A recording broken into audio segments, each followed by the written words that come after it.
does the name Penrose come from? That's a great question. That's a great question. I wish Gabe was here to answer it because he really enjoys answering it. Gabe has 2 daughters, Penelope and Rosalie, and he took the Pen from Penelope and the Rose from Rosalie, and he made Penrose.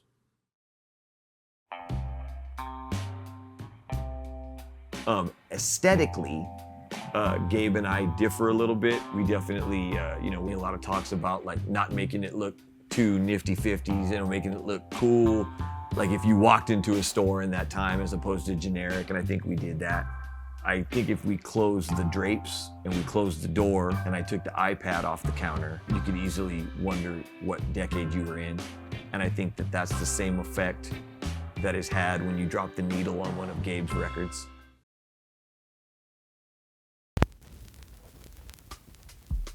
There are people that come here specifically knowing that it's an affiliated brand.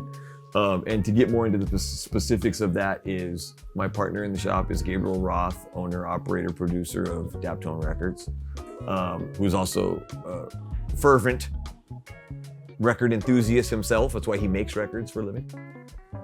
It plays in part to the clientele because people come here with, there's a specificity to that, right? Like they want to come here and get the Downtown and Penrose records from the Penrose Record shop.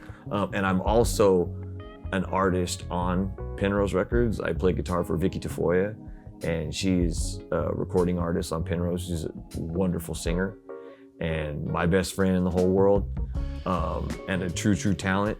And so I have that aspect of it too, where it's like I see my record in the bin, which is strange. A lot of things have come into focus for me in the last year or two that I'm still getting used to.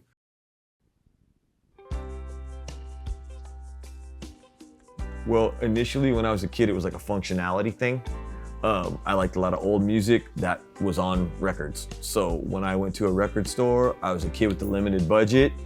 99-cent bin looked good, and in the late 80s, early 90s, that's where a lot of that old music was found, was in the bargain bin. We choose to carry that stuff because we don't want to impede or get in the way of a person's connection with what they think is valid.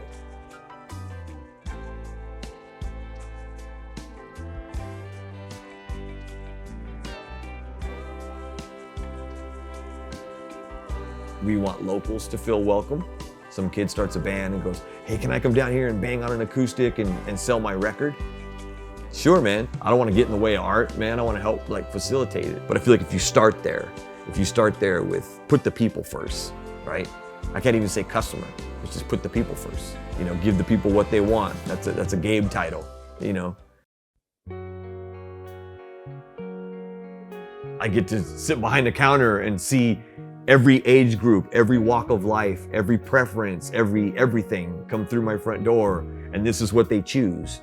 And then the sidebar to that is kind of like the shop talk, when it's like there's a community that's forming in the shop by the people that visit the shop, and now you're in aisle 2 cross-talking with some customer about some release.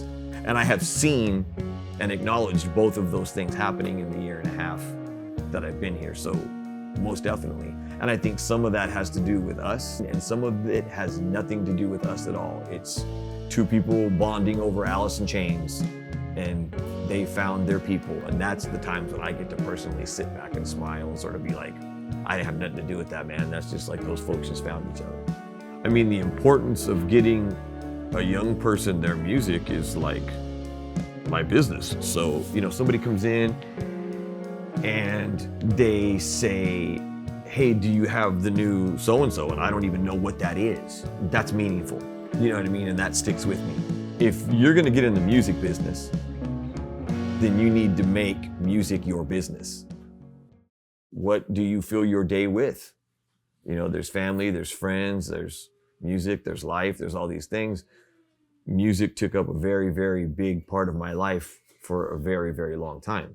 So every relationship that I have is meaningful in my life through art and music.